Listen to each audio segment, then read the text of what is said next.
আসসালামু আলাইকুম এভরিওয়ান, সবাই কেমন আছেন? আশা করি ভালো আছেন। আজকে আপনাদের সাথে শেয়ার করব বাঙালিদের জনপ্রিয় একটি খাবার, সেটা হচ্ছে ইলিশ মাছ দিয়ে বেগুন আলু ঝোল। তাই আমি প্রথমে বেগুনগুলোকে পিস পিস করে কেটে নিয়েছি আমার সাইজ মতো।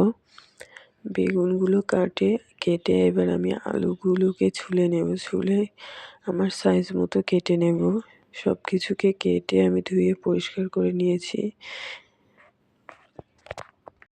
এবার কড়াইতে আমি দিয়ে দেব পরিমাণ মতো তেল। পরিমাণ মতো তেল দেওয়ার পরে আমি ইলিশ মাছগুলোতে দিয়ে দেব 1 চামচ পরিমাণ হলুদ আর 1 চামচ পরিমাণ লবণ।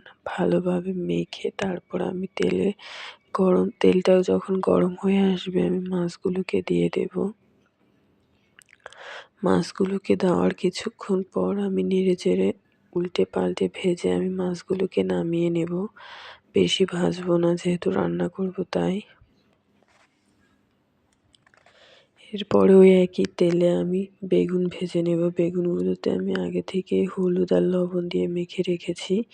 এরপর সবগুলো বেগুনকে দিয়ে আমি ভালোভাবে উল্টে পাল্টে কিছুক্ষণ ভেজে নেব। ভেজে আমি সবগুলো বেগুনকে একটা বাটিতে নামিয়ে নেব। এরপর আমি আমার যে আলুগুলোকে কেটেছিলাম ওই আলুগুলোকে আমি হলুদ লবণ দিয়ে মেখে রেখেছি। ওই একই তেলে আমি আলুগুলোকেও ভেজে নেব। আমি একে একে সবগুলো আলুকে দিয়েছি, দিয়ে এবার আমি উল্টে পাল্টে ভেজে নিচ্ছি। কিছুক্ষণ ভাজার পরে আমি আলুগুলোকেও নেমে একটা বাটিতে নিয়ে নেব। বেশিক্ষণ ভাজবো না, যেহেতু রান্নার আলু। তারপর ওই একই তেলেই আমি রান্না করব। এই তেলেই আমি কাঁচামরিচ পেঁয়াজ একসাথে দিয়ে দেব। দিয়ে আমি কিছুক্ষণ ভেজে নেব যাতে পেঁয়াজটা একটু নরম হয়ে যায়। পেঁয়াজটা কিছুক্ষণ ভাজার পরে আমি এর ভিতরে দিয়ে দেব রসুন বাটা। আমি এখানে প্রায় 1.5 চামচ পরিমাণ রসুন বাটা দিয়েছি। রসুন বাটাটা দিয়ে কিছুক্ষণ আমি আবার নেড়েচেড়ে নেব যাতে রসুনের কাঁচা স্মেলটা চলে যায়। রসুন বাটাটা দেওয়ার পরে দিয়ে দেব আমি পরিমাণ মতো হলুদ। আমি এখানে 1 চামচ পরিমাণ হলুদ নিয়েছি। এরপরে কিছুক্ষণ নেড়েচেড়ে আমি দিয়ে দেব পরিমাণ মতো মরিচের গুঁড়া। আপনারা যে যার ঝালের পরিমাণ বুঝে মরিচের গুঁড়া ব্যবহার করবেন। আমরা যেহেতু ঝাল একটু বেশিই খাই তাই আমি এখানে 2 চামচ পরিমাণ মরিচের গুঁড়া দিয়েছি।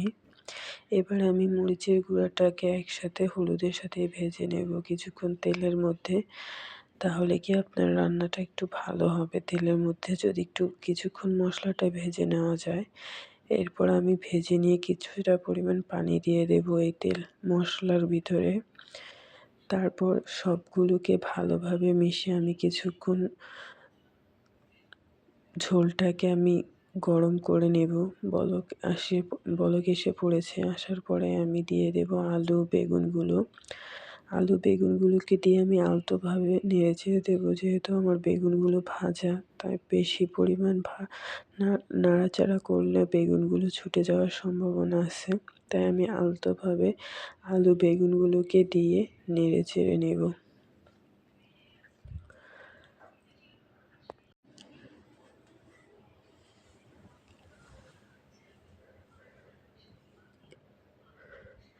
কিছুটা মশলার ভিতরে আলু বেগুনগুলো ভেজে নেওয়ার পরে আমি এর ভিতরে আমার যে ভাজা মাছগুলো আছে সেই মাছগুলো আমি দিয়ে দেব। আর দিয়ে দেব সামান্য পরিমাণ লবণ। এখানে আমি 1.5 চামচ পরিমাণ লবণ নিয়েছি। এরপরে আমার মাছগুলো দিয়ে দিলাম।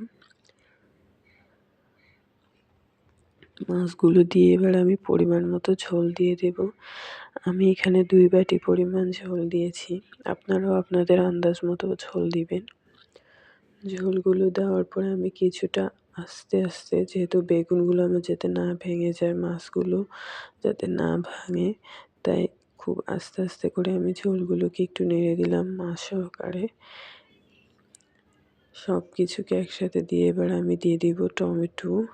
আমি এখানে একটা টমেটো নিয়েছি ফালি করে।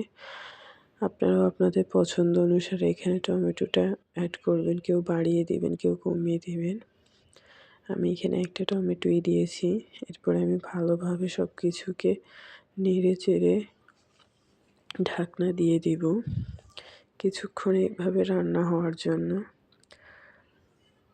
কিছুক্ষণ ঢাকনা দিয়ে রাখার পরে আমি ঢাকনাটা তুলে ফেললাম।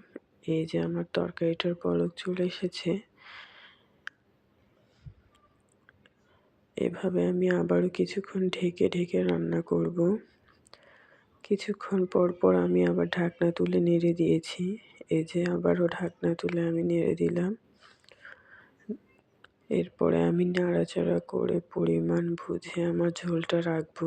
যেহেতু ইলিশ মাছ তাই বেশিক্ষণ শুকাবো না বেশি। সবাই ইলিশ মাছের ঝোল খেতে পছন্দ করে, তাই আমি পরিমাণ মতো ঝোল শুকিয়ে নিয়েছি। আমাদের আন্দাজ মতো ঝোল রেখেছি। এর ভিতরে দিয়ে দিলাম ধনিয়া পাতা। ধনিয়া পাতা দিলে যে কোনো তরকারির টেস্ট কয়েক গুণ বেড়ে যায়।